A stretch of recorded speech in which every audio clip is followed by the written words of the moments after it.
폴란드에선 사실 K2 전차 사면 안 돼, 레오파르트 2를 사야 되는데 장갑이 약하다고 방산 비리가 있어 하면서 공격하시는 분도 있어요. 이게 어떻게 된 것이냐면 K2 같은 경우에는 컴퓨터 시뮬레이션을 돌려서 가볍게 만들면서도 방어력을 높일 수 있을 것인가에 대해서 고려를 한 전차거든요. 폴란드 같은 경우에 기본적으로 납기뿐만 아니라 가성비 문제, 이런 것 때문에 K2를 선택할 수밖에 없고, 폴란드를 시작으로 동유럽과 주변 국가 및 중동에서도 K2 전차를 유심히 보고 있습니다. 현재 상황은 어떤가요? 제가 사실 어제 세미나에 참석을 해가지고 우리 방위사업청장님이 세미나 축사를 해야 되는데 차장님이 이제 대독을 해주셨어요. 왜 그래 되는지 이렇게 좀 물어보니까 그 석종건 방위사업청장님이 급히 9월 21일부터 25일까지 사우디와 이라크, 중동을 현재 방문 중이셔서 이 석종건 방위사업청장님의 SNS에 근황이 올라왔더라고요. 그래서 사우디 군인들과 이제 협상을 하고 회담을 하는 사진도 올리시고 그랬는데, 제 생각에는 지금 현재 녹화 시점 기준에서는 사실 예측이지만 그 K2 전차의 중동 수출에 대한 논의, 그게 굉장히 현실화돼 가는 것이 보입니다. 무슨 말이냐고 하면 원래 이라크, 사우디 중에서 특히 이라크 같은 경우에는 전차 전력 확보를 위해서 여러 가지 모색을 하다가 원래는 M1A1 에이브람스 전차를 미국으로부터 공짜로 받은 것들이 대량으로 있는데, 이 에이브람스 전차 같은 경우에는 K2 전차보다 크기가 클 뿐만 아니라 비용이 많이 들어요. 기름값이 엄청나게 많이 듭니다. 이 무게의 기름값이 뭐가 중요하냐 이렇게 생각할 수도 있겠지만, K2 전차와 비교되는 에이브람스 전차는 연비가 나쁘기 때문에 항속거리가 짧고 유지보수 비용이 어렵다, 이런 게 있습니다. 왜 그렇게 되냐면 이게 엔진 차이 때문인데, K2 전차는 우리 SUV나 자동차에 쓰이는 디젤 엔진 요거를 사용하신다 생각하시면 되고, 미국의 에이브람스 전차는 가스터빈입니다. 가스터빈은 쉽게 말해서 제트 엔진이에요. 제트 엔진이라 보니까 크기는 작은데 연비가 굉장히 나쁜 이런 문제점이 있어서, 이게 한국의 K2 전차 구매에 대해서 이라크가 굉장히 생각을 많이 하고 있다, 좀 고려 중인 거나 이런 소식들이 좀 간접적으로 들려오고 있습니다. 특히 전차 같은 경우에 이라크는 전차가 굉장히 중요한데, 이란 이라크 전쟁 잘 기억하시는 분들이 사실 잘 없겠지만 1980년대에 이런 전쟁이 있었어요. 7년 넘게 전쟁을 했는데, 이란군 같은 경우에는 그때 당시 영국에서 넘어온 치프틴 전차, 이거는 좀 중형 전차라 해서 성능이 좀 우수했는데, 이라크 같은 경우에는 또 구소련제 전차를 사용해서 전차전을 했을 때 좀 이게 밀렸어요. 그런데 지금 현재 상황이 어떻습니까? 이란이 이제 이스라엘과 전투를 하는 동안에 또 다시 주변국한테 그 전쟁을 일으킬 가능성이 크고, 이라크와 이란이 국경을 맞대고 있는 데다가 여기 종교 문제도 좀 복잡하게 얹어 있고, 이라크와 이란의 교전을 생각하지 않을 수밖에 없거든요, 이라크 정부 입장에서는. 그래서 전차전을 준비해야 된다. 그럴 때 최선의 솔루션은 한국이다. 왜? 지금 중동 국제정서가 복잡한 상황에서 빠르게 납기를 할 수 있는 데다가 사막 지역에서의 그 기동성이나 이런 것들은 K2 전차, 에이브람스 전차, 그리고 독일은 레오파르트 2 전차까지 사실은 인증을 다 받았어요. 실전에서 투입된 것도 있고. 근데 같은 게 다 인증을 받았으면 공급이 빠르고, 거기다가 가격 경쟁력과 생산이 빠른 K2 전차가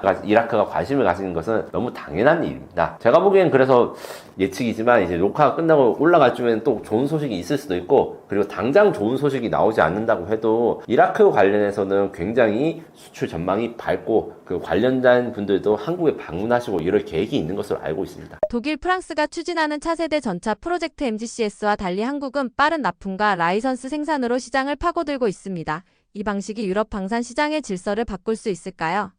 솔직히 말씀드리면 아직 조금 더 지켜봐야 되는 상황은 맞습니다. 왜 그렇게 되는가? 이 MGCS의 개발이 지연되고 있는 것은 맞습니다. 독일, 프랑스는 KNDS라 해서 이제 거대 방산업체들이 이제 합병을 하면서 전차도 같이 만들자 이렇게 시작을 했다가, 이 전차 개념이 굉장히 선진적이고 미래적입니다. 지금 현재 이제 전차는 세대 구분, 그러니까 2차 세계대전이 끝난 다음에 전 세계의 모든 전차는 크게 세 가지로 구분합니다. 1세대, 2세대, 3세대를 하는데, 우리 K2 전차 같은 경우에는 3.5세대, 그래서 4세대는 아직 나오지 않았지만 4세대에 근접하다 이렇게 이야기를 하고 있고, 이 MGCS는 진정한 4세대 전차의 목표로 굉장히 많은 개발비와 연구, 그 다음에 하이테크 기술들 많이 투입해서 만들 거예요. 그 개발의 핵심에는 약간 스타크래프트 유닛같이 전차를 만드는 겁니다. 쉽게 말하면. 왜 그렇게 되냐면 라인 오브 사이트, 그러니까 가시권 내 장거리 공격을 하기 위한 차량, 그 다음에 그 가시권 내, 그러니까 근접 전투를 하기 위한 차량, 요것들을 시스템으로 만들어가지고 같이 팀을 짜서 다닌다, 요렇게 컨셉인데, 요게 개념도 사실 기존의 전차, 그러니까 한 대의 전차가 모든 임무를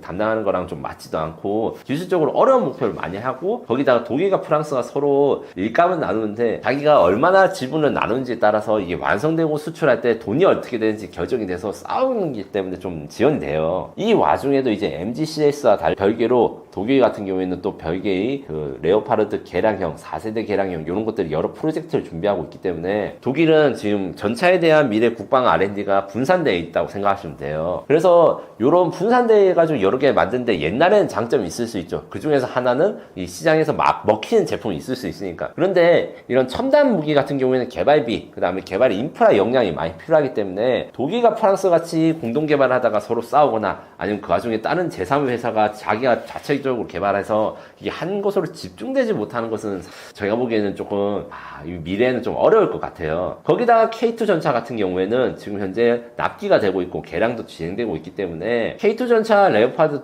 2 그러니까 3.5세대 전차 경쟁에서는 한국이 앞으로도 미국 독일 대비해 상당한 우위를 가지고 있을 것이고 MGCS가 나오면 K2 전차가 구형이 되는 건 맞아요. 이 전차는 사실 좀 많이 발전적인 개념의 선진 전차이기 때문에 MGCS와 K2 전차는 사실 비교가 좀 어렵습니다. 대신에 우리는 K3 차기 전차에 대해서 이미 우리가 현대로템 국방과학기술연구소가 열심히 연구 중이라서 몇 년 내에 이게 시제차가 나올 거예요. MGCS와 K3의 가장 큰 차이점은 올인원 패키지냐 아니면 군사용 패키지냐 요 차이입니다. MGCS는 전차가 요즘 날아가지고 이제 그 전차포로 이제 쏘고 전차랑 싸우는 것뿐만 아니라 고병도 지원해야 되고 원거리 공격도 해야 되고 대공 사격도 해야 되고 드론도 막아야 된다. 이런 것들을 잘 배분하기 위해서 전차의 역할을 두 대로 나눈 거예요. 그런데 K3의 경우에는 한 대, 그러니까 기본적으로 전차의 기본적인 전술, 전차는 이제 4대가 소대 한 대가 되는데 소대장이나 아니면 차 4대 중에서 한 대 갖고 이제 파괴되면 나머지 3대가 그걸 분담할 수 있거든요. 그런데 대공전차라든가 아니면 근접전차 이렇게 역할이 분리되면 걔가 하나 분리되면 전차의 전체적인 전차 소대의 전체적인 전투력이 아예 없어지거나 아예 능력이 없어지는 거예요. 왜 분산을 하는가 집중을 하는가 요거에 대해서 약간 조금 복잡한 개념이지만 쉽게 말해서 젓가락과 도시락을 한 통에 넣느냐 한 통에 넣느냐 요건데 젓가락과 도시락을 다른 통에 넣으면 이제 도시락은 잃어버려도 젓가락이 살아있거나 젓가락이 살아있는데 도시락이 잃어버리면 그게 사실 쓸모가 없잖아요. 그게 MGCS의 컨셉입니다. 그래서 K3 같은 경우에는 대신에 조금 개발 쪽이 난이도가 있고 크기가 K2보다 약간 커지기 때문에 요거에 대해서 문제점이 있지만 요거를 지금 해결하기 위해서 많이 연구 중이고 요런 식의 방산 프로젝트가 한국과 비교했을 때는 독일은 프랑스, 유럽은 아직은 좀 너무 목표는 높고 그 다음에 그 목표를 달성하는 과정에서 문제점이 많이 생겨서 개발이 지연된 게 많아요. 그래서 유럽 방산 시장의 질서를 우리가 뭐 완전히 들어본다 이렇게까지 말할 수 없더라도 그 유럽의 한계와 문제점을 우리가 잘 파고들어가지고 우리가 K2 전차 이외의 새로운 아이템 그 다음에 독일, 프랑스 방산업체들은 외국과의 협업에 대해서 굉장히 열려있고 제가 말씀드린 대로 합종 영역이 강하거든요. 이 MGCS 외에도 다른 회사들은 또 K2 전차를 만들거나 아니면 하나나 현대로템이나 협력 개발, 공동 개발을 하고 싶어하는 업체들도 있습니다. 이런 데랑 협력을 하면 유럽 방산 시장의 질서는 정말 한국과 뗄래야 뗄 수 없는 관계로 발전될 수 있을 것이라 생각해요. 레오파드 절반의 가격으로 인도 시기도 절반 이상 빠른데 이 밖에도 폴란드가 K2를 선택할 수밖에 없는 구조적 이유는 무엇인가요? 네, 말씀하신 대로 레오파드2는 사실 검증이 잘 된 전차고 레오파드2는 아직 유튜브에서 제가 K2 전차가 훨씬 좋다고 계속 이야기는 하는데 진짜 솔직하게 말씀드리면 저희같이 이제 밀리터리 유튜브 한 게 우리나라만 있는 게 아니잖아요. 폴란드에선 사실 K2 전차 싫어하시는 분들이 유튜브로 하면서 야 폴란드는 K2 전차 사면 안 돼 레오파드2를 사야 되는데 우리가 무슨 방산 비리가 있어 하면서 막 공격하신 분도 있어요. 저는 그런 분들 다 보는데 이게 어떻게 된 것이냐면 레오파드2 같은 경우에는 1980년대부터 2000대 이상이 생산되고 사용하는 국가가 15개국 이상이에요. 이러다 보니까 사용자에 대한 평가 이런 게 오래됐고 검증이 되지 않았느냐 이 부분이 하나 있고 K2 전차 같은 경우에는 장갑이 약하다고 하는 이제 잘못된 선입견이 유럽에 퍼져 있는데 요거는 레오파드2 같은 경우에는 만들 때 설계자들이 머리를 보고 머리를 또 써가지고 요렇게 포탑을 만들거나 차체를 만들면 저한테 이제 방어가 잘 되겠지 이렇게 생각한 것이고 K2 같은 경우에는 컴퓨터 시뮬레이션을 돌려서 어떤 모양으로 만들어야지 적의 공격에 가장 잘 견딜 수 있을 것이고 가볍게 만들면서도 방어력을 높일 수 있을 것인가에 대해서 고려를 한 전차거든요. 그래서 이런 것들에 대한 이해가 부족하면 사실 레오파드2가 더 인기가 있을 수밖에 없고 그리고 레오파드2는 최신형이 A8입니다. 무슨 말이냐면 A1부터 시작해가지고 지금 8번째 버전이 공식적으로 있고 이 외에도 파생형 그러니까 개량이나 이탈리아 개조 키트가 굉장히 많아요. 자동차 살 때 우리가 커스텀으로 부품을 붙이거나 뭐 범퍼를 고쳐야거나 하잖아요. 전 세계에서 이런 커스텀 부품에 대해서 수요가 제일 많은 것도 사실 레오파르트 2입니다. 요것 때문에 레오파르트 2가 사실 아직도 인지도 면에서는 좀 앞서 나가고, 가격이 비싼데도 그래 주문이 오긴 있어요. 다만 아무리 주문이 인기가 있어도 이제 생산한 물량이 적으면 살 수가 없다. 노르웨이, 독일 등 선주문이 밀려 있는데, 이 선주문이 이제 7년에서 8년 정도 밀려 있기 때문에 어떤 사건이 벌어졌냐, 이탈리아가 원래는 자체적으로 전차를 만들었다가 차세대 전차는 돈이 없어서 수입하기로 결정해서 레오파르트 2를 구매하기로 결정을 했어요. 근데 납기가 한 8년 걸린다는 거예요. 이탈리아가 그걸 참지 못하고 계약을 취소해버렸습니다. 그래서 선택한 대안이 무엇인가, 같은 독일의 라인메탈에서 만든 KF-51이라는 전차가 레오파르트 2보다 납기를 빨리 해주겠다고 이탈리아한테 이제 좀 약간 꼬셔가지고 이제 이탈리아 레오파르트 2 고객을 뺏었는데, 얘들도 사실 반쯤 거짓말한 거예요. 왜냐면 레오파르트2와 KF-51은 차체가 같은 형식입니다. 그렇기 때문에 생산 캐파가 약간 중복이 돼가지고 생산 라인이 새로 깔리기 전에는 레오파르트2와 경쟁이 어려운데, 이런 것 때문에 KF-51이나 이런 레오파르트 독일산 전차랑 우리 KF-21이 가격, 그 다음에 인도 시기에 대해서 절대적인 우위가 있을 수 있고, 에이브람스 같은 경우에는 그래도 한 달에 12대 정도 생산하고, 그래서 생산 캐파가 레오파르트2보다 조금 더 있고, 그 다음에 미국의 FMF라는 제도, 그러니까 미국이 마음에 드는 동맹국한테 공짜로 전차를 줘요. 이집트가 여기에 대해서 좀 혜택을 받았는데, 이런 것들 때문에 생산이 많이 됐거든요. 다만 미국은 이게 정치적으로 무기 판매에 관련있기 때문에 대만 중심으로 지금 공급하고 있어서 신규 고객들이 나오지 않고 있는 상황입니다. 제가 얼마 전에 대만에 가가지고 방산 전시회 갔을 때 이 에이브람스 신형 전차를 이제 방산 전시회 제일 중요한 위치에 딱 얹어놓고 했는데, 에이브람스가 단점도 있지만 장점도 좋은 거기 때문에 무조건 K2 전차보다 못하다 이렇게 말할 수는 없지만, 유지보수 비용이 너무 비싸고 너무 무겁습니다. 이 전차가 못 지나다니는 다리가 굉장히 많아요. 다리가 많고 강이 많은 지역, 이런 데서는 사실 운용하기 좀 어렵습니다. 이런 거 관점에서 K2밖에 선택할 수밖에 없는 구조적 이유는 명확합니다. 기본적으로 납기뿐만 아니라 가성비 문제. 폴란드 같은 경우에는 국방비를 대량으로 사용하기 때문에, 대량으로 필요하고 소수정예로 유지를 할 수가 없기 때문에 대량 생산할 때 전력이 얼마나 되는가, 그러니까 같은 돈으로 네오파르트 100대를 살 때 K2를 300대를 사는 게 중요한 거죠. 근데 이제 벨기에라든가 유럽의 작은 나라들은 그 나라를 유지할 수 있는 탱크가 한 몇십 대밖에 안 되니까 그 가격 경쟁이 사실 중요하지 않아서 이제 레오파르트 2가 수출되는 거예요. 이런 것 때문에 폴란드와 K2를 선택할 수밖에 없고, 마지막으로 폴란드와 한국의 산업혁명이 굉장히 폴란드 입장에서는 중요합니다. 폴란드가 국산 전차를 만들려고 원래는 했어요. 1980년대 말부터 90년대 중반까지 이름이 별명이 고릴라라고 왔거든요. 그런 국산 탱크를 만들려다가 기술력이 부족해서 실패를 했습니다. 폴란드는 그래서 나름 옛날, 그러니까 냉전 시대에는 바르샤바 조약기구라고 하는 소련의 동맹국에서 무기고라는 자부심이 있었어요. 그런데 이제 냉전 시대가 끝나고 기술력이 떨어지고 밀리니까 이게 좀 기분이 좀 상하거든요. 거기에 대해서 폴란드가 자체적인 방산 역량을 키울 수 있는 파트너를 고르는 과정에서 우리가 잘 이게 협업을 했고, 폴란드와 K2PL이라고 하는 폴란드형 K2 전차 현지 생산하면서 이 기술을 올리게 되면 한국과 경쟁을 한 게 아니라 한국과 팀이 돼가지고 유럽 시장으로 공략하게 되는 것이죠. 그런 이유들 때문에 폴란드가 K2를 선택할 수밖에 없었습니다. K2 전차는 혹한 환경부터 무더운 환경까지 어디든 우수한 성능을 보여주고 있습니다. 혹한과 혹서를 동시에 극복하는 전차가 흔하지 않은 건가요? 요것은 사실 국뽕을 빼고 솔직하게 말씀드리면, 우리 경쟁자들 같은 경우에는 레오파르트 2 같은 경우에는 노르웨이에서부터 노르웨이에서부터 카타르까지 운용을 하고 있습니다. 그리고 에이브람스 전차 유럽 지방에서 배치되어 있고 이라크전에서 쓰였죠. 그래서 전차 같은 경우에는 원래라면 일반적으로라면 혹한부터 혹서까지, 그러니까 영하 20도부터 40도 이상까지 견뎌야 되는 게 전차의 사실 상식이었습니다. 그런데 이렇게 하지 못하는 나라들이 있죠. 어디냐? 러시아입니다. 러시아 무기들 우수하다, 러시아 무기 방산 잘 된다. 우크라이나 전쟁 전까지만 해도 러시아 탱크 굉장히 잘 팔렸거든요. 거예요. 그런데 러시아 같은 경우에는 자신들, 그러니까 혹한 환경만 많이 신경을 써서 중동이라든가 더운 지방에 러시아 탱크가 수출됐을 때 평가가 굉장히 안 좋았어요. 이런 것들 때문에 사실 혹한과 혹서를 잘 견디는 전차가 기본 원래는 이제 사실 상식 같은 거였는데, 러시아는 싼 만큼 이렇게 문제가 있었기 때문에 이제 해외 고객들이 웬만하면 이제 다 견딜 수 있겠지, 이런 불신, 이렇게 생각하다가 러시아의 탱크를 겪은 고객들은 불신이 생긴 거예요.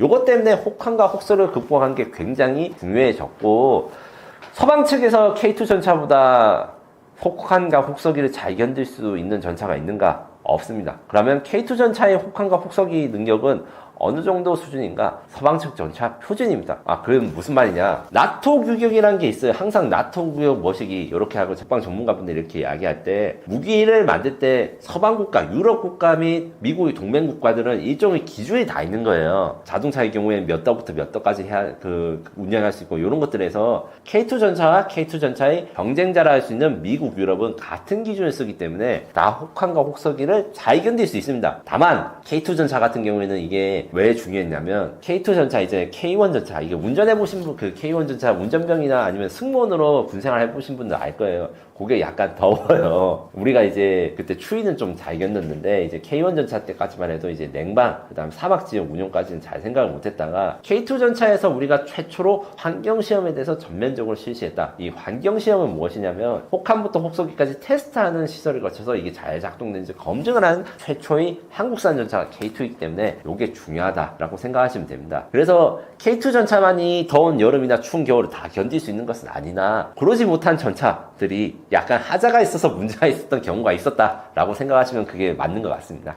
K2 전차가 폴란드 전장 규칙까지 바꿨다고 하는데요. K2의 핵심 기술 중 해외 전장에서 특히 주목받는 기능은 무엇인가요?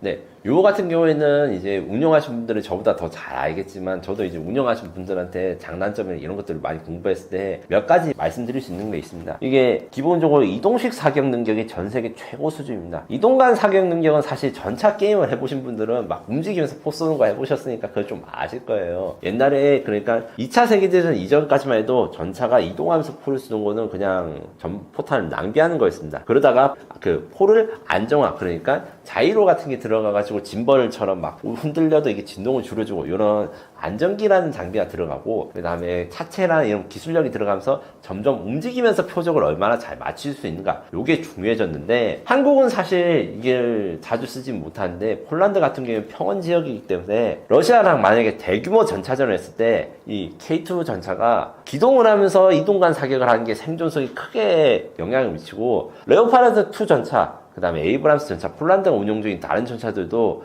이 이동식 사격은 됩니다. 되는데 뭐가 차이가 있냐? 서스펜션의 차이가 있습니다. 쉽게 말해가지고 현가장치라고 부르는데, 이제 자동차의 서스펜션을 에이브람스 전차나 아니면 레오파르트 2 전차는 토션발하고 금속을 강성을 이용해서 충격을 흡수하는데, 우리는 유기압식, 유압을 사용해가지고 이 충격을 흡수해서 훨씬 더 충격이 잘 전달되지 않습니다. 충격 흡수능력이 매우 뛰어납니다. 그래서 이동식 사격을 할 때 명중률도 더 좋게 되는 것이죠. 그리고 사람들이 잘 이야기하지 않는 기능 중에서 저는 괜찮다고, 이게 좀 중요하다고 생각하는 게, 피아 식별 장비 IFF라는 장비가 생각보다 중요하다고 생각합니다. 무슨 말이냐면, 이거는 전차의 그 K2 전차 포 위에다가 피아 식별 질문기가 있고, 그 다음에 전차 포탑 주변에 답변기가 있는데, 포를 조준해서 이제 공격을 하려 치면 얘가 적인지 아군 탱크인지 물어보고 대답하는 걸 자동으로 해주는, 그래서 내가 공격하는 애가 혹시 우리 편은 같은 편을 공격할 수 있는 하는 것인지 요거를 사전에 막을 수 있는 장비인데, 이게 왜 필요하나 하실 수 있어요. 그런데 생각보다 굉장히 많이 중요한 기능입니다. 왜냐? 1차 이라크전 같은 경우에 사막을 폭풍 작전이라 해가지고 막 미국제 탱크들이 이라크군의 탱크를 다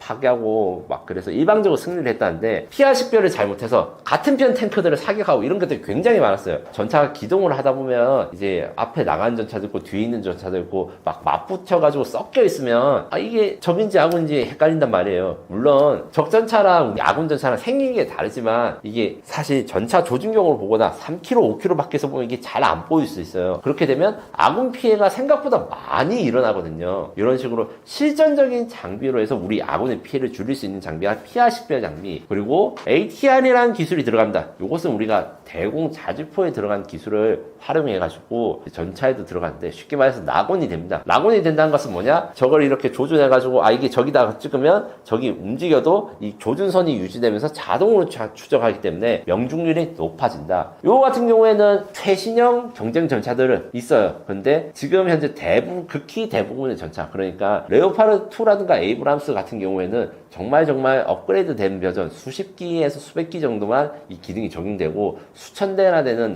구형 레오파르드 2나 에이브람스 이 기능이 없습니다. 요 같은 경우에도 K2 전차가 이제 아주 우수한 기능을 가지고 있고, 마지막으로 사람들이 잘 모르는 기능, 요것은 소프트 킬이라고 한다. 소프트 킬을 반대말 하드 킬인데, 그래서 적이 공격을 왔을 때 적 요격탄을 발사해 가지고 파괴하는 것을 하드 킬이라고 K2에 폴란드 수출형 전차에 장착될 거예요. 근데 지금 현재 K2 GF, 그러니까 지금 폴란드군이 운용 중인 전차, 그 다음에 한국 육군이 운용 중인 전차는 소프트 킬 기능인데 이게 굉장히 생각보다 중요합니다. 저기 미사일을 쏘기 위해서 막 미사일이 날라오거나 아니면 레이저로 전차를 조준하면 그게 자동으로 K2 전차의 그 지휘관한테 알려지고 자동 대응이 됩니다. 저기 오는 방향이나 미사일 쏘는 방향으로 연막탄이 발사되면 그 대전차 미사일이 그 표적을 탐지하지 못하고 딴 데로 가거나 전차포를 조준해도 이게 정확하게 조준이 안 돼요. 요 성능이나 기능이 굉장히 그 효과가 좋습니다. 특히 요거 같은 경우에는 서방 측, 그러니까 에이브람스 전차라든가 레오파르드 전차가 전혀 가지고 있지 않은 기능이라서 굉장히 의미가 깊고, 요거를 잘 활용해가지고 전차 장갑이나 두께는 레오파르트나 에이브람스가 더 두꺼울 수 있지만 사실상 생존성, 그러니까 실제 전투에서 얼마나 잘 적의 공격을 피할 수 있는가, 요 능력은 K2 전차가 세계 최고급인 게 확실합니다.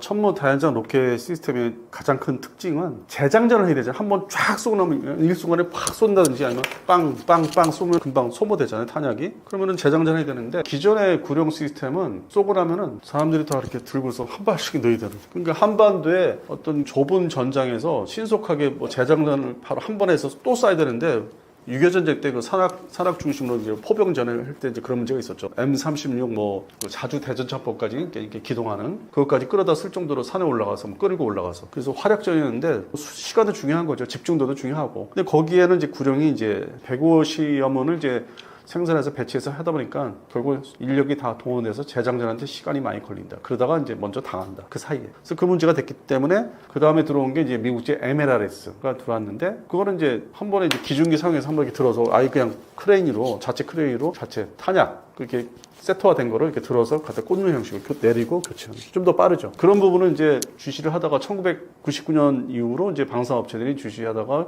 우리가 저 시스템을 궤도형이 아닌 트럭형에다 하면은 저렴하면서 다량으로 배치할 수 있다. 가격이 상대적으로 한국화 시키는 거니까 미국제 MLRS를 어떤 그 탄 자체 규격도 동일하게 하고 다종다양한, 더욱이 이제 특징이 MLS의 미사일 탄도탄 300km 미만의 탄도탄을 이제 대체적으로 쏘지 않습니까? 근데 그것을 이제 탄도탄이라고 얘기 안 하는데, 그 이제 에이테킴스라고 하죠. 별도의 이름으로 이제 붙여가지고 미사일이 아닌 것처럼 얘기하는데, 그건 이제 단거리 탄도탄입니다. 그리고 더 나아가서 이제 그게 뭐 걸프전 이래로 사용해 보니까 사거리가 짧다, 한계가 있다. 그렇게 동북아에서 이제 가지고 다니면서 이게 탄도탄을 운용을 해야 되는데, 그래서 나온 게 이제 하이마스예요. 트럭이 이제 C130 일반 전술 수송기에 탑재도 되고, 그래서 이제 그 포드화된 그거를 이제 로켓탄을 장전하고, 그다음에 에이테킴스라는 이제 단거리 탄도탄을 이제 개발해서 배치했는데, 사거리가 짧아서 500km까지 지금 499로 하는데 사실상 500km 넘는 거고, 그게 이제 신형 에이테킴스라고 할 수 있는, 뭐 이름이 뭐 PRSS 프리즘이라고 해요. 근데 그게 이제 배치 단계에 들어가서 이제 양산 배치가 들어가 있고, 그걸 그냥 계속 우린 본 거죠. 옛날에 에이테킴스 시스템을 보고 또 이제 벤치마킹해서 하이마스다 이것도 다 보면서 이걸 혼합한 게 천무입니다. 그리고 이제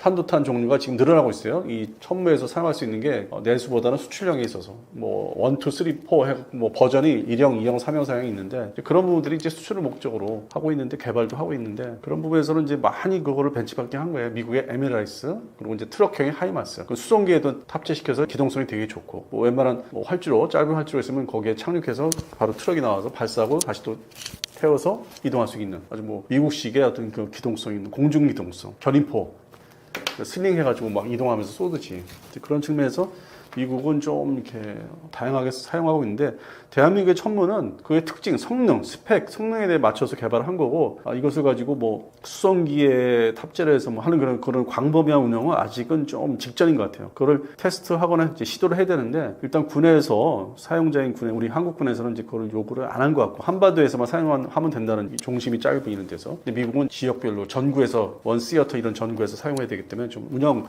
목적이 좀 다르죠. 운영하는 방법이.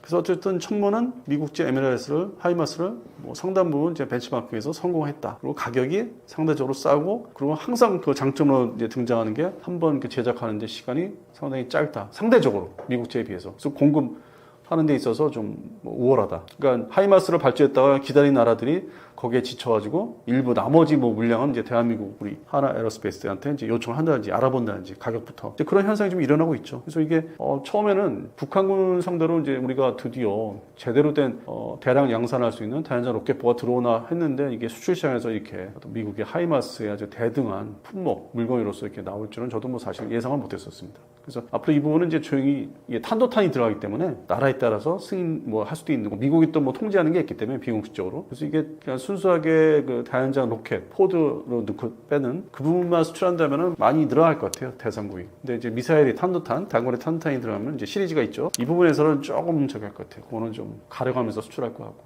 장단점이 이제 이런 부분에서 수출 대상국이 따라서 탄도탄이 넣어야 되냐 아니면 순수한 로켓 단위로만 가야 되냐. 이제 그 부분이 협상하는 데 있어서 뭐 여러 가지 조건이 따르기 때문에 그런 부분은 이제 자세히 좀 들여다봐야 되죠. 무조건 어느 대상국과 협상하고 있다 이제 이거는 아닌 것 같고 그들은 전국에 결국 결과적으로 단거리 탄도탄을 또 원하니까 한국형. 그래서 그런 측면에서는 좀 뭐 K9 자주포에 비해서는 좀 이렇게 단조로운 게 수출은 아니다. 좀 더 준전략적인 그 지역의 작은 나라의 크기에 따라서 어떤 지형과 지형 지물 그다음에 그들이 처해져 있는 전술 상황에 따라서는 이게 천문은 준 전략 무기가 될 수 있기 때문에 이번에 뭐 이스라엘 뭐 이란 그 전쟁에서 많이 보여주고 또 러우 전쟁에서 탄도탄을 섞어 쏘잖아요. 드러나고. 그래서 그런 부분에서는 좀 민감한 무기에 들어가고 있다. 그래서 하여튼 자주포가 제일 팔기가 쉽고 앞으로도 그럴 것 같은데 근데 이것도 뭐 판매하는 시기가 2030년도 이전에 다 팔아치워야 되지 그 이후로 가면 또 다른 무기 체계로 대체될 수 있기 때문에 좀 더 신형으로 그래서 뭐 좀 다 장단점이 있네요. 이렇게 뭐 말씀드리다 보니까 각자의 장단점이 있습니다.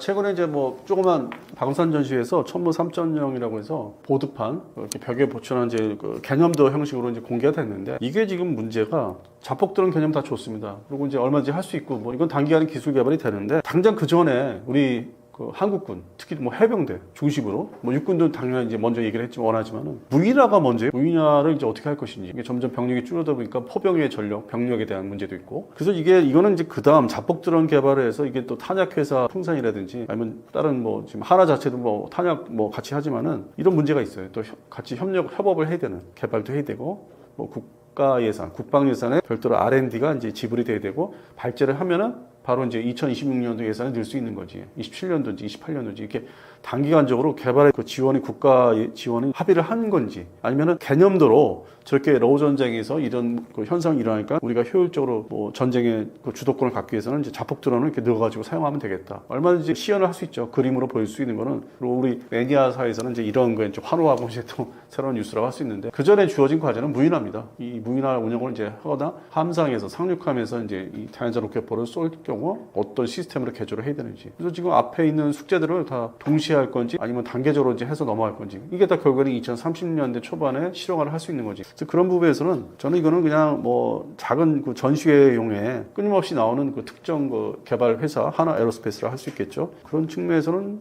유망한데 시간이 이것도 아무래도 많이 걸리겠다. 왜냐면은 그동안에 코로나 나기 전에도 2016, 17, 18년도 이렇게 다니다 보면은 지금의 그 천무에서 발사하는 그 단거리 탄도탄들 1형, 2형, 뭐 3형 아주 복잡해요. 뭐 그게 또 우리 군에서 뭐 KT, SSM 그러니까 뭐 혼종이 돼 있어요. 그 일일이 다 분리하기가 쉽지가 않은 그런 측면에서 이게 지금 뭐 10년 가까이 얘기돼서 실전 배치는 이제 기껏해야 지상 발사, 고정 발사는 KT, SSM 1형 이제 양산 배치되고 있기 때문에 개념 발표는 뭐 충분히 그림 보셨으면은 충분히 뭐 좋겠다 하는데 실전 배치, 실용화, 수출 시장에 나가기까지는 시간이 앞으로 걸릴 것 같습니다. 그래서 좀 더 지켜봐야 됩니다. 겁니다. 이건 탄약이 또 이 다연장 로켓포 이 탄약이 로켓탄이 비싸요. 상대적으로 일반 포탄보다. 그래서 이게 뭐 무한적으로 쟁여놓고서 비축해놓고서 사용할 수 있는 무기 그 체계도 아니고 결정적인 순간에 사용하기 위해서 이제 나온 건데 이게 이제 잘못 알려진 게 2차 대전 때 소위 카츄샤 로켓포 러시아 소련제. 우리는 이제 그걸 이제 그대로 베낀 게 이제 기존의 구룡 다연장 로켓포였는데 앞서 말씀드린 대로 구룡은 또 이제 재장전의 문제가 가장 기본적인 문제가 지금 사격이 바로바로 안 되는 거. 탄이 또 비싼 거. 그런 문제가 남아있죠. 단점으로.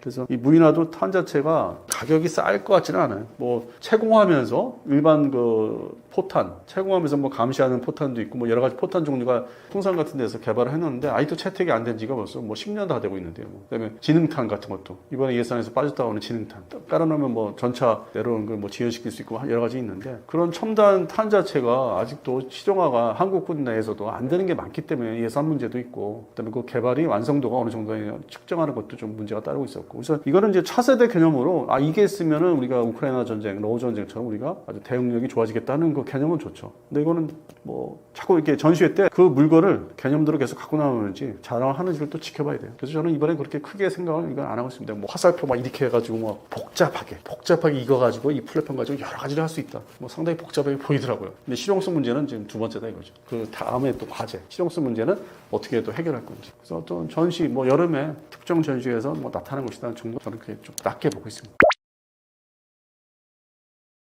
이제 하나 에어로스페이스에서 수출하는 천무가 이게 비공식화된 게, 그러니까 수출 실적이 비공식화되는 지역이 바로 중동 지역이에요. 그러니까 한때 아랍에미리트가 이거를 밝히지 마라. 그래갖고 이제 비공개하다가 또 지들은 페이스북에다가 예전에 그 사진을 슬그머니 뭐 올린다든지 교육받고 있는 거지. 그렇게 해서 이제 비공식적으로 이제 흘리는 거죠. 그래서 수출이 된 거를 이제 알 수 있었고.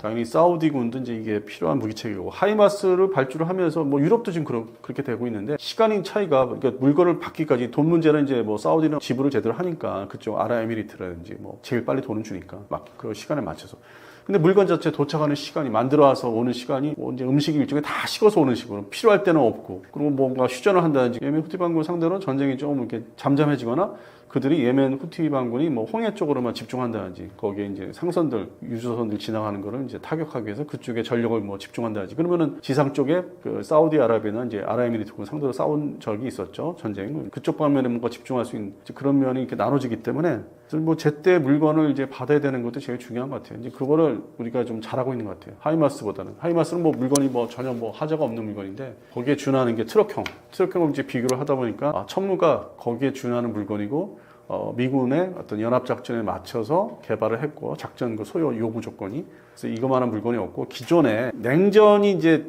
끝나면서 대테러 전쟁으로 넘어갔고 그러다 보니까 유럽이나 서유럽이나 동유럽이나 남아공이나 여러 나라들이 이스라엘 포함해서 다연장 로켓포 개발해 놓은 게 있었거든요. 냉전 막바지에. 근데 그것들이 뭐 구경이 좀 작아요. 뭐 122mm부터 시작해서 뭐 160mm.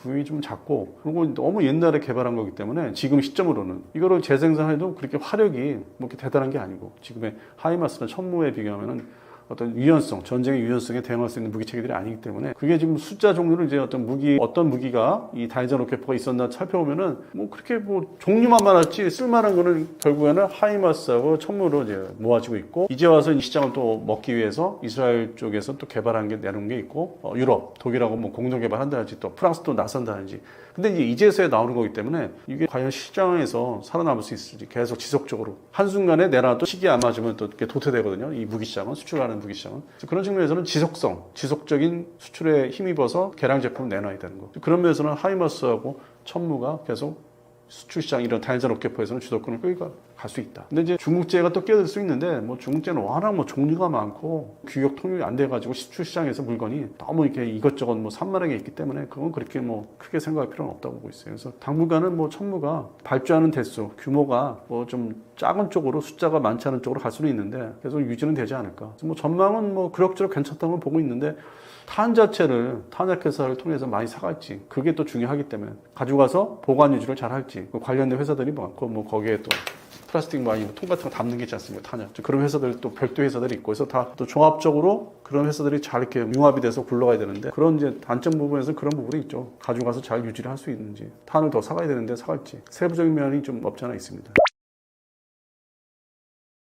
1차 계약은 이제 말 그대로 180대 그대로 주는 거고 만들어서 2차 계약은 이제 간단히 말씀드려서 기존에 이제 그 전쟁이 앞에서 계속 지속되니까 한 3분의 2 분량은 우리가 이제 기존에 하던 대로 도입을 하겠다. 자기들이 인수인계 하겠다. 부대 편성과 훈련, 뭐 교육 여러 가지가 얽혀 있기 때문에 시간이 없다. 그리고 나머지 한 일부분 한 3분의 1 정도 뭐 70여 대라든지 60여 대에서 70여 대는 개량형 그동안 얘기했던 K2PL 버전, 폴란드 군에 맞는 사양이고 개량형이죠. 전에 없는. 그래서 그 부분은 시도를 하겠다. 물론 이제 기술 기반이 해당되는 폴란드 방산업체가 기존의 냉전 시절 때부터 쭉 전차를 정비하고 뭐 이렇게 하던 회사고 국제적으로 아주 뭐 대규모 회사가 아니었기 때문에 그런 부분에서는 이제 시도를 좀 해봐야 되는. 그제 오류가 발생돼요. 그 60에서 70여 대 사이가. 그래서 그 부분은 이제 우리 현대로템의 어떤 엔지니어들이 현지에 이제 가가지고 같이 만들어내야 되는. 그다음에 발주, 그 해당되는 뭐 센서들, 뭐 장비들이 있습니다. 생존 장비들, 뭐 이스라엘에서 온다든지, 그걸 다 합해서 인테그레이션을 같이 해봐야 되는 과제가 있기 때문에 한 발짝 더 나은 거죠. 기존에 단순 수출이 아니라 공동 개발 형식을 이제 취해야 되는 1단계. 그래서 그게 이제 그 소량 숫자가 완성이 잘 되고 테스트가 잘 되면은 그 다음 단계는 이제 3차, 4차 발주까지 하겠다는 거죠. 해당되는 자국에서, 폴란드 내에서, 우리 현대로템의 엔지니어들이 상주한 상태에서 일정 숫자들이. 그렇게 해서 이제 최종적으로 4차까지 가야 되겠다. 그러니까 이게 좀 상당히 쉬운 얘기가 아니죠. 또 우여곡절이 발생하고, 개발을 또 새로 이제 하다 보니까, 물론 이제 완전 뭐 맨 땅에서 개발하는 게 아니라 업그레이드 개발이죠. 그리고 기술을 이제 전수를 해줘야 되고, 이게 이렇게 할 땐 이렇게 하고, 이렇게 저렇게 하고, 내부 시스템이 어떻게 하고. 그걸 이제 해야 되고, 또 진행을 하다 보니까, 거기 현지에 있는 그 회사, 피모 회사죠. 그 회사의 또 엔지니어들을 국내로 이제 불러들여서 창원으로 불러들여서 이 전차 역시 용접이 상당히 중요하다고 그러더라고요. 용접 부분 기술이 그렇게 단순한 게 아니라고 그러더라고요. 그래서 이제 그 부분을 또 가르쳐야 된답니다. 이번에 완전 사인은 직전이고 이제 발표만 한 거죠. 이건 이제 하겠다, 사오겠다, 180대로 추가로. 1차에 이어서 공식 발표한 거지. 이게 이제 완전히 문서화시킬 건 아니고 직전이고 여름 사이에 가을 사이에 이제 해야 되는 건 남아있는데 그걸 끝나자마자 어느 정도의 현지 그 방산업체가 몇 명의 어떤 그 기술자들을 엔지니어들을 데려와서 가르칠지는 이제 그 다음 이제 과제죠. 아무래도 2026년부터 이제 본격적으로 가르쳐야 되니까 이제 그거를 다 끝난 상태에서 이제 다시 돌아가서 그 사이에는 이제 우리가 직판하는 거는 이제 만들어서 보낼 거예요. 1차 끝내고 2차 또 진입을 해야 되니까 2차 초기 양산 그것도 보내야 되니까 그러면서 기술을 계속 가르쳐줘서 어느 정도 자리 잡게 하면은 26년 뭐 후반이나 27년도에는 이제 시도를 해봐야 되겠죠. 이걸 이제 회의들을 많이 할 거예요. 뭐 CDR, PDR 뭐 이런 게 있지 않습니까? 전문 용어가. 그것도 개발이니까 공동 개발도 업그레이드고. 그러면 이제 여러 가지 이제 모의로 만들어 볼 거예요. 모의상. 그러니까 시뮬레이션 하는 것처럼 이렇게 만들었을 때 모형들을 만들고 어떻게 부착했을 때 어떻고 이제 그런 부분을 시도를 같이 할 거예요. 현지에서. 그러다 보면 이제 180대 중에서 이제 3분의 1은 이제 빠른 속도로 이제 배달이 되고 그러면 그 와중에 자체 PL 버전은 또 동시에 이제 개발 시도를 이제 시작을 할 거예요. 이제 어느 정도 기술을 이제 자기들이 배웠다, 공부했다 싶으면은. 그래서 차후에 이제 27년도 시도를 한다든지 시작을 한다든지. 그러면 이제 그게 우리가 잘 해주면 현대로템에서 잘 해주면은 잘 받아가고 기술을. 그러면 3차 양산은 이제 본격 논의가 되는 거죠. 그래서 이게 지금 텀을 보니까 2022년도 하반기까지 1차 계약 끝난 이래로 한 대략 3년 걸린 거죠. 23, 24, 25. 그러니까 지금부터 또 한 4년을 잡아야 되죠. 3년에서 4년. 그러면 3차 계약이 좀 나중이죠. 그 전에 소위 약 9조에 달하는 이제 그 금액. 그게 유입되면서 현대로템은 이제 회사가 원활히 돌아갈 수 있고. 그러면 이제 그거 어느 정도 다 돈을 이제 쓰고 뭐 비축하고 돈을 하다 보면은 또 3차 계약에 이제 뭐 또 목숨을 또 걸어야 되고. 감나무에서 감 떨어지게 기다려야 되는데 영업도 하겠지만은 재촉을 하고. 그럼 이제 그 다음 또 3차로 이어지고. 그럼 나머지 물량 4차에서는 아마 이제 정세가 또 어떻게 될지 모르니까 줄어들 가능성도 있어요. 항상 이게 뭐 대량 양산이라는 게 1, 2, 3차를 보면은 맨 끝머리가 좀 줄어들긴 하더라고요. 그러면 이제 문제는 4차 양산이 이제 줄어든 상태에서 사업이 이제 어떤 프로젝트가 끝나면은 양국 간에. 그리고 이제 폴란드 방산업체 피모에서는 밑에 그 주변국에 동유럽의 주변국에 자기들이 개량한 버전을 또 현지에 맞게 또 추가 개량해서 판매를 하려고 시도를 할 거고. 그러면 이제 우리가 현대로템에서 가져가는 돈은 지금하고 비교하면 상당히 좀 줄어들죠. 이익이 가면 갈수록. 그리고 우리는 K3 전차로 넘어간다 하는데 사실 K3 전차가 개발이 완성이 돼도 지금의 전차 시대가 또 아니다 보니까 대량 발주는 어려울 것 같아요. 그래서 처음에 제가 이제 말씀드린 게 이 전투기는 앞으로 시장성은 계속 유지를 하는데 전차 분야는 큰 대목. 지금 폴란드 장사 끝나면은 곡선이 올라가다가 2030년부터 이렇게 내려가는 하락하는 그런 부분이 이제 걱정이 돼요. 이 전차에 대한 거는. 근데 뭐 향후 5년 남아있는데 뭔 걱정이나 할 수 있는데 5년은 금방 지나갑니다. 시간. 물건 금방 만들어요. 금방 그 전달하고 배달하고. 그래서 그 다음이 이게 공군에 우리 카이에 KF-10은 이제 미래가 다 이렇게 있는데 유무인 복합도 준비하고 있고 전자전기도 준비하고 있고. 근데 전차는 아니라고. 업그레이드죠, 그냥. 센서. 드론에 방어하는 거, 그다음에 대전차 미사일 이런 것들. 자기 살아남는 그 개발이지 이게 공격 수단에 있어서의 뭐 화력이 발전되는 건 아니기 때문에. 그래서 이 차원이 달라요. 개인적으로는 2차 계약이 됐다고 해서 뭐 만족한다 그건 아니고 그 다음에 이제 고민 걱정이 되고 저도 뭐 개인적으로 업무를 하면서 방사업체들 다 잘 돼야만 저도 이렇게 또 이런 활동을 할 수 있는 거기 때문에 그런 측면에서는 오히려 전차 수출은 지금 더 좀 보수적으로 지금 이렇게 보고 있습니다. 이게 사실 KT 전차가 파워팩 문제가 있었기 때문에 80% 이상이 국산 전차고요. 나머지는 다 독자 개발한 게 맞고요. 다 응용을 해서 유럽제 전차의 특징들이나 장점들, 그다음에 러시아 전차의 장점들을 다 뜯어보면서 아니면 현지에서 기술을 이제 뭐 사온 것도 있을 테고 응용도 많이 했고 전차포 같은 경우 그대로 뭐 베낀다 하더라도 아주 뭐 완성도가 높게 베낀 거예요. 현대 유아에서. 그래서 그런 부분이 이제 다 잘 했는데 이게 다른 나라하고 이 전차 분야가 반대로 다른 나라하고 공동 개발을 하는 거 시도하는 거 이번이 처음이죠. 폴란드가. 그 전에 K1 전차라는 게 뭐 미국에서 온 거기 때문에 K1이나 K1A1 물론 이제 뭐 주포 다 면허 생산도 하고 했기 때문에 엄밀히 말해서는 고도화된 면허 생산 차체를 제외하고 포탑이 사실 미국에서 왔어요. 이게 M1 전차, 에이브람스 전차의 회사에 자기들 이제 공식화된 인터넷 잘 뒤지면 나옵니다. 그 장부가 있습니다. 몇 대를 어느 기간에 생산해서 미국군에 납품하고 뭐 이게 다 있어요. 공개된 자료에. 끝에 가서 K1 전차가 나와요. 이게 그 부분이 이제 인터넷상에 돌아다녀도 관심 안 가지고는 그냥 K1 전차 국산이네 이렇게 하는데 아니에요. 이것도 일종의 공동 개발이에요. 미국이 설계해 준 거니까. M1 에이브럼스 전차를 좀 다운그레이드라는 게 성능이 아니라 축소를 하니까 이렇게 좀 포탑 낮추고 한반도 지역에 맞게 뭐 유기압 뭐 현수라든지. 근데 포는 영국제 원래 L7A1을 이제 미국화 시킨 거, M68이라 하는 거. 그다음에 또 K1A1도 전차포를 120mm 업근하기 위해서 최초의 독일제 그 120mm 포가 이제 미국으로 또 거쳐서 다시 또 재면허 생산한 거. 그러다 보니까 여러 가지로 지금 내놓을 수도 없고 또 미국의 수출 통제가 있었고 뭐 90년대. 그래서 공동 개발을 뭐 시도할 배경도 없었고 그냥 하다못해 말레이시아 수출을 시도했던 게 그 근본적인 계약서 잘못된 게 있다고 이제 발표가 된 적이 있었죠, 기사로. 그래서 이 K2가 이번에 우리 국내 내수, 육군 내 배치하는 것도 뭐 파워팩 때문에 이제 시끄럽다고 이제 수출이 터진 건데. 그래서 이번에 의미하는 게 이제 이거를 시작해서 기술을 넘기고, 물론 이제 알타이 전차가 있는데, 그거는 이제 핵심 요소를 가져와서 재조립한 거지, 우리가 그 공동개발 참여한 건 아니고, 자기들 입맛에 좀 변조를 한 거죠, 변경을. 근데 핵심 뭐 컴포넌트, 핵심 내부 시스템은 또 뭐 사가는 게 그대로 사가야 되고, 어떻게 보면 간접적으로 통제가 되는 면이 없잖아, 있고. 그래서 그것도 뭐 공동개발은 아니고, 하나의 이제 면허 생산 일종의 준 형식이죠. 자기들 이제 독자 입맛에 맞게 개량한 거고. 그리고 이제 K2PL이 본격적으로 이제 공동개발 비슷하게 되고 있는 거고. 그리고 이제 그 문제 때문에 3년을 서로 심사숙고, 특히 폴란드에서 심사숙고 했던 거고, 자기들의 그 기존에 냉전 끝난 다음에 탈냉전한 다음에 기존에 그 정비하는 전차 정비하는 기술마저도 중간에 사라지고 일단 유실된 거죠. 기술자들이 떠나고 하니까. 그런 측면에서 그걸 재건하기 위해서 그 시간을 끈 거 없잖아요, 있죠. 그래서 시간을 끌다가 저희들이 부족한 부분이 어떤 것인지 다 파악이 된 상태에서 우리한테 요구하고 우리는 들어준 거고, 그리고 나머지도 이제 같이 현지에서 공동 개발을 이제 계속 진행을 해야 되고. 그래서 이번이 사실상 국산 전체의 해외 버전의 공동 개발은 이번이 사실 처음이다. 알타이는 아니다. 그렇게 보고 있습니다. 일반적인 뭐 칭찬을 할 때 신뢰성 얘기하는데 일단 우리가 사용할 물건을 빼줬잖아요. 이게 쉬운 게 아니거든요. 이 방산 수출에 있어서. 뭐 서유럽 국가들은 이렇게 못해요. 자기들 뭐 군의 규모가 큰 것도 아니고 물량도 많지 않기 때문에 못하는데 우리는 워낙 어떤 군의 특히 육군 중심의 화력 규모가 크기 때문에 자주포부터 시작을 했죠. 빼주기 시작하고. 그리고 이제 우리 또 천천히 보충을 하고. 워낙 이제 뭐 1000여 자주포가 있으면은 일부 좋게 표시 안 나게 빼도 또 이제 빼주고 우리가 이제 우리 군에서 빠진 거를 다시 또 받는 데 있어서 보통 2년이면 또 채워주니까 별도로 생산을. 그러니까 이게 다 맞은 거예요. 전차도 마찬가지고. 그리고 전차가 이제 K2 전차보다는 이제 K1 전차가 주력이고 사실상 그 일선 야전 부대에서 K1, E1 그다음에 K1 지금 현재 A2인데 이게 사실상 주력이고 숫자상으로도. 그리고 K2 전차는 아직은 주력이라 할 수 없죠. 숫자가 보면은 아직 모자르니까. 그래서 그런 측면에서 북한 상대의 전차 전력인 K1 계열만 있어도 일단 근접전에서는 문제가 없다. 이게 무슨 중동 지역의 광활한 아니면 러우 전쟁처럼 그냥 드넓은 데서 그 사거리가 나와야 되고 이런 게 아니고 중동이나 그쪽에 동유럽의 그런 지형 상황이 아니기 때문에. 그래서 그나마 K1 시리즈 가지고 버틸 수 있다. 전쟁 초기에. 그래서 이런 이제 어떤 전술상, 성능상의 어떤 좀 이점이 있기 때문에 물론 이제 우리도 K1 전차 맞으면 또 격화돼요.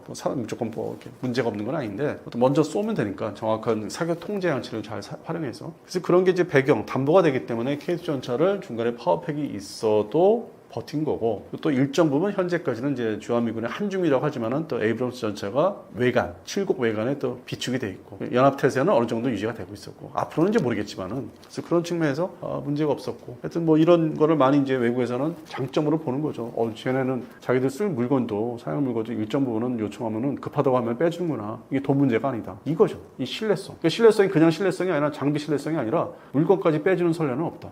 그리고 방산 제품이 워낙 좋다. 고장나도 바로 달려와서 고쳐주는 자세. 이거는 이제 소위 백인 중심의 서유럽이나 미국 업체에서는 이제 얻을 수 없는 대한민국의 아주 장점이죠. 전 세계 방산 업체들이나 나라가 있는데 신생 국가가 상당히 열심히 하고 기술의 신뢰성과 같은 사람들 인력들의 순수성이 좋다는 게 이제 뭐 여러 차례 확인이 되고 있기 때문에 그래서 아직까지는 이제 그게 상당히 좀 장점으로 이제 자리 잡고 있는 거죠.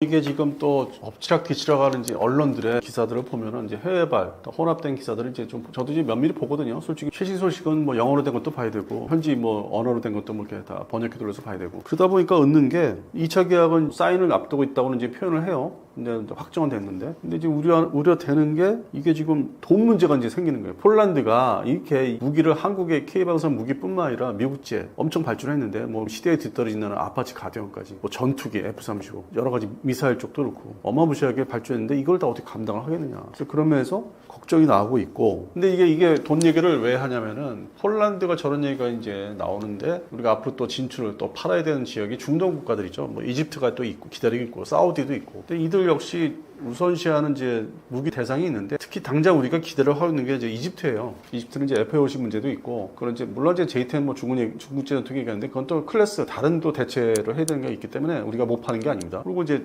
이집트 육군에 그 전차 현대화 과제가 있어요. 워낙 이렇게 이집트의 그 지도로 그 코뿔소를 뒤집어놓은 것 같은 이렇게 이 북아프리카의 그러니까 아프리카의 북아프리카 지역이죠. 이게 자르자는 듯이 이렇게 땅을 잘랐어요. 근데 이쪽에는 리비아 문제가 있고 밑에 그 수단, 뭐 에티오피아, 하여튼 온갖 막 문제되는 아프리카 그 나라들 밑에 다 있잖아요. 근데 땅은 이렇게 자로짓게 해서 잘랐고, 근데 또 이쪽에는 시나이 반도, 이스라엘과 완충지대. 그러면 이게 뭔 얘기냐면 이렇게 어마무시한 거의 사막화된 땅을 주변에 엄청난 그 가지고 이렇게 자리 잡고 있는데 자기들이 주변 환경이. 그럼 드론만 날려서 자폭 드론만 날려서 그게 침투하는 소위 그 지금 알 수 없는 이제 앞으로 이제 미래 가까운 미래에도 그 게릴라들 리비아 쪽에 반군들 넘어올 수 있거든요. 수단 쪽에서도 뭐 수단 밑에 복잡하잖아요. 남수단 뭐 이디오피아, 에티트리아 뭐 이렇게 엄청 그 복잡한 나라에 소말리아 가지고 그런 잠재적인 위협이 있기 때문에 평상시에 전쟁을 하는 목적이 아니더라도 감시를 위해서는 기동화된 화력, 기동 화력, 격파가 될지언정. 근데 뭐 다 한꺼번에 일게 되다가 한순간에 격파되는 게 아니니까 전투가 일어나면. 그래서 일단 일정 부분의 어떤 희생을 이제 이집트군이 이제 감수를 하더라도 초기 대응은 전차가 이제 할 수밖에 없는 특수한 상황이죠. 또 그쪽은 나름대로 그 사막지대 비슷하게 다 있기 때문에. 근데 전차가 이제 어느덧 냉전이 이제 끝나면서 유럽 주둔 미군이 전차를 뭐 상당 부분 비축했던 거는 이제 방출하는데 그게 이제 M60, A1, A3, 그다음에 A3 TTS라는 이제 그 패턴의 마지막 패턴 전차. 그거를 이제 중동 지역에 걸프전 끝나자마자 어마무시하게 방출해서 줘요.